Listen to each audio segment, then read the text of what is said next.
So tonight, we are going live with artist Laurence de Valmy, who is also a blogger known as the Curious Frenchie. Give me one moment, I'm going to let her in, and then we'll get started.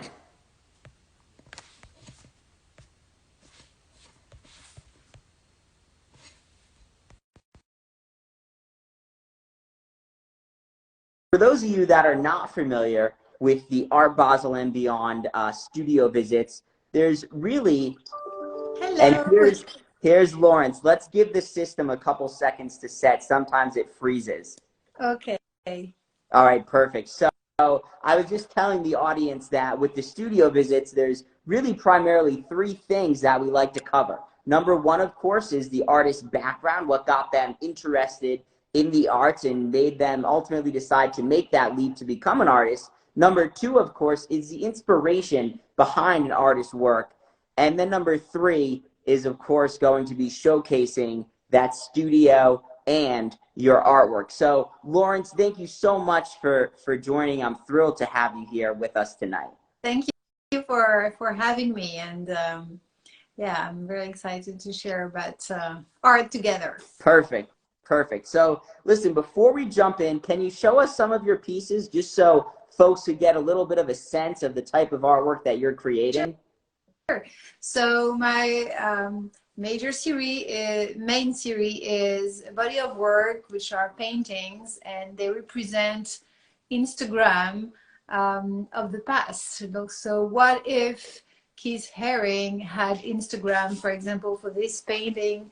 And I use appropriation to share a story. So basically the end goal is really to talk about their life, their work, their inspirations, their connections. So here I made Keith Haring dialogue with René Ricard, who was an art critic, and then Basquiat. Madonna liked the post because she's a close friend.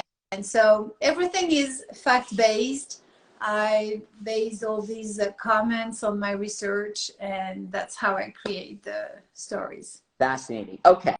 So now that we've seen an example of your work, let's take a step back. Let's backtrack however many years it was that when you first started to become interested in art. What made you take that leap to become an artist? So that would be two different things, because I became interested in arts very young, and that was probably thanks to my mom, who was always taking me to art exhibitions. Okay. So I was exposed to that, and she would also make art, so I had material at hand. So that's probably when I was 10, I started really to paint and take classes. But then, of course, it took me a much longer time to become a professional artist. And that's two very different things.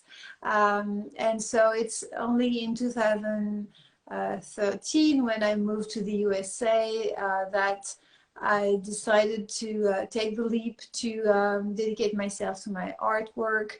I had a previous career because when I was a high school student, I felt like going towards an art profession, but I was, I guess, not ready for that. So I went for studies that were more classics, and I worked in the corporate world for a while, making art on the side, and I did some exhibitions, but it was, more on a lower level. And so that's when I moved to New York, close to New York, I was like, okay, now is the time. Now is the time. So what was it like? Was it scary? Because I'd imagine you're basically giving up one set of income with something that I would have to guess is a lot less stable. Yes. So what was going on inside that you have that much confidence in yourself? What was it that kind of made you say, to use your own words, now is the time? So there were a couple of things. First, I was supported in that choice by my husband, so I guess it made things easier in terms That's of great. not threatening our household. And second thing is, I was transitioning, you know, I had ended up a mission with a startup, and I was like, okay, I'm starting to sell a few paintings, so maybe I should try to give it, you know, more time and see how it goes. So, and the other thing is, I was not aware of how difficult it was to enter, you know, the gallery scenes. And so, Absolutely, very challenging. not knowing how difficult it was, not realizing how difficult it was, I went, you know, straight in, and I was lucky that I met great persons along the way, and managed to find gallery representation and show my work. So That's it was, awesome. It's very challenging to just dive into the art world, especially with no connections, because yeah, in the art world, how part of how you sell art, right, is by relying on the gallery. And yes, a good gallery has a strong mailing list of collectors. A lot of galleries talk a lot about their mailing list, and they go, I got a sick mailing list. And that's great, but does that mailing list result in sales? If it results in sales, that's great. If it doesn't result in sales, that could be great too, because it's still getting your art out there, and word of mouth and everything. But the sales aspect is key, and I think when you go full time, that's when it's like it's very real, yes, because then it's like, okay, well, now the art needs to get sold, so it's yes. very different, I would imagine. Yeah, no, totally. And you're right. I mean, all galleries are not equal. And I was, I guess, lucky to work with galleries that did a good job at showing my work. And I had exhibition over the world. So yeah, I was lucky. Absolutely. So let's transition a little bit into the inspiration behind your work. But if you're in your studio, show us the studio. Let's see some more. If you have any more pieces with you or Yes. anything else you want to show us, we could have the conversation as we kind of talk about the inspiration. I think that the real question for you is this: what is like? How did you come up with the idea for your art, or as you create them? How did the new ideas come to mind? So I got the idea of this concept because at the time in 2015, I was looking at how artists were using Instagram to showcase their art. Mm, And I found interesting how it became both a medium and media. And, you know, I was observing all this ecosystem of social media. And I wasn't into social media so much before. And so, being also a fan of art history, but also of stories, I came up with this concept of, oh, maybe I should share the stories I like about artists I love through this concept of what if Instagram had always existed? And because it's so important for artists nowadays, these artists of the past, they would also have been on Instagram. And of course, I take advantage of this uh, aesthetics of Instagram to share absolutely. stories. That's the end goal. So here behind me, I have a painting featuring John Mitchell and some paintings. So this is still under in progress. And it's Amazing. one of her sunflowers series inspired by Van Gogh.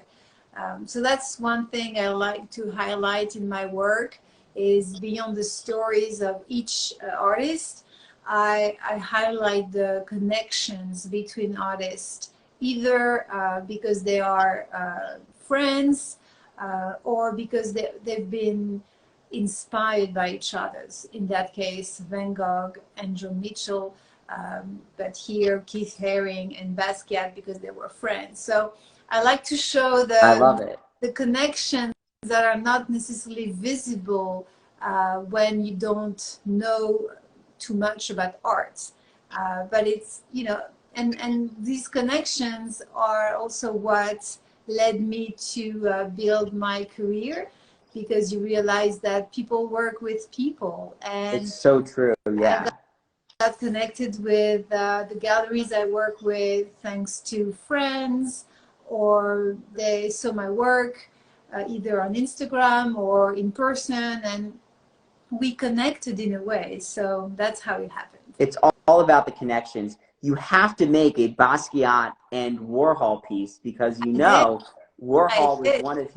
one of his mentors. So Yeah. I think you said you did send DM me a picture of it because I have to see what that would look like. And so that's such a unique take on art. That's something that's so different than what a lot of other people do. And something I always use street art as the example because you look at street art and we look and we go, oh, that's really cool, that's really neat. I like the colors, but what is it about? And I use street art as the example because I think a lot of street art looks exactly the same. Mm-hmm. And when artists are trying to sell it, the question is, well, what makes this unique, right? What makes this worth $5,000? And with street art, it's very difficult to differentiate it, but it is possible.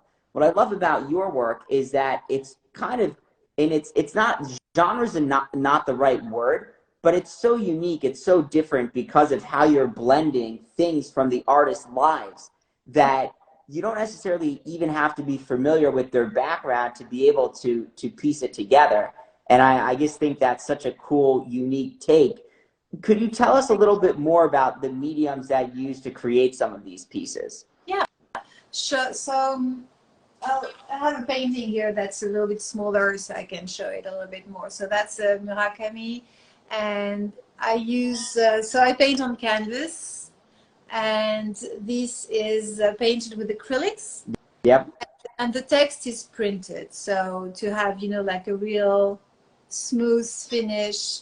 And yeah, so and then I varnish the painting. I don't know if you can see it, but to Yeah. have a glossy finish. And the dialogues here are an opportunity to share about the artist and his story or her story. So every piece has the text that goes with it, correct? Yes. And I guess the And thought process there is that the viewer may not know the linkage. Is that why? I mean, the dialogues are really part of the work. It's what makes it. Because I would not only if I were only to do that part, that would not be um, so unique. But here it's what makes it appropriation is to use a pre-existing artwork and give it a new context. So that's really my take here to showcase these artists, and my goal Absolutely. is to show the connections and make both reflect on their lives and also on the importance of social media today. Well, I'm looking forward to seeing the Warhol Basquiat. And it's interesting that this all kind of came to you in 2015 when you started using Instagram. So there's also a linkage not only from the artists' lives and who they were, friends with and whatnot, but also to the technology of today. So I'm curious Sure. to see if you come out with a TikTok series too at some point. Have you explored other platforms outside of Instagram? I did create some videos with TikTok, and since they are videos, I created them as NFTs. So they Cool. are available. It's more like a capsule series that I made to have fun with it because, yeah, I mean, I'm not a digital artist per se, and my main medium is painting. And so TikTok has, in my view, had to be explored through video. That makes sense. So, few other questions. I'd love to know if there's anything on your mind that you'd like to, share with the audience. Any organizations that you're a part of, or perhaps, crazy client stories, anything out of the ordinary, we'll say. So one thing that is close to my heart is the place of women in art history and the place of women in society in general. And of course, when you get to study art history, it's quickly fairly evident that women have been having, the second seat. And so the more I was working into these stories, the more I was learning about women artists or art collectors art dealers who've been crucial in the history of art. So I made a point to include them as much as possible, either in the comments or to feature them. You know, like for example, if I have to choose between different artists, to make a balance, also highlighting women artists. And I collaborated with Art Girl Rising, which is an amazing platform supporting women artists, contemporary women artists. So I did a design to create this cute mug. Oh, cool. So with Christmas trees, holiday trees, which are designed with the style of different women artists, and that's, you know, to bring awareness, to show that yes, they've been there, and it's important to recognize that. Amazing. I love how not only do you recognize it, you get involved in it to try and change things, which is great too. Can you speak about some of your work with the French Institute as well? So it's the Alliance Française. Yes, it's close to. So I work for them to coordinate cultural events, and we organize art talks, history conferences, but also we are going to have a film festival in June. So that's Amazing. also great for me to combine my knowledge of communication, marketing with culture, and help this organization and promote French culture, because obviously if you didn't hear it, I'm French. Absolutely. Someone commented bon accent. So I think the audience knows. So let's open it up to the audience for questions. Sure. And Laurence, was there anything, you know, that I missed? I mean, I think we hit the key things: background, inspiration, pieces. There's obviously a lot of uniqueness with what you're doing. I personally love it when art includes text. It's not something that you see a whole lot of. So I think it's phenomenal. So thank you so much for Thank joining you. us. I just wanted to give a shout out to I'm part of a new gallery called Amber Galleries in the UK, and they're opening this week. So it's always exciting to be part of a new project like this, and I'm very grateful to the team at Amber Galleries. So looking forward to that. Absolutely. And then in the beginning, before you had hopped on, I gave a little plug for your blog, which I'll do again. So, folks, the blog is The Curious Frenchie. It is the most epic blog name, so I definitely encourage you, for no other reasons other than that, never mind the content, the name alone, definitely take a visit to the blog. There is a question that just came in. Do you have a favorite work? So I suppose a favorite piece.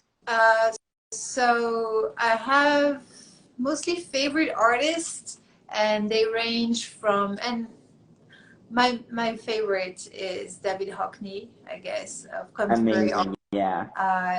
Because not only he is a great artist, but he's also an amazing person, very scholar, and very knowledgeable in art history. He wrote theses about Renaissance art, and I mean, he's a fascinating person, and so that would be my pick. And I think I love everything he did.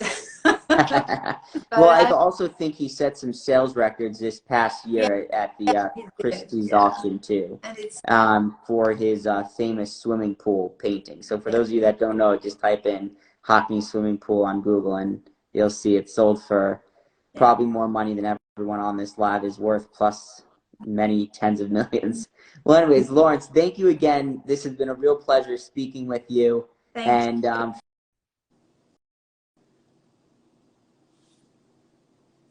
Bye bye. bye bye. Bye bye.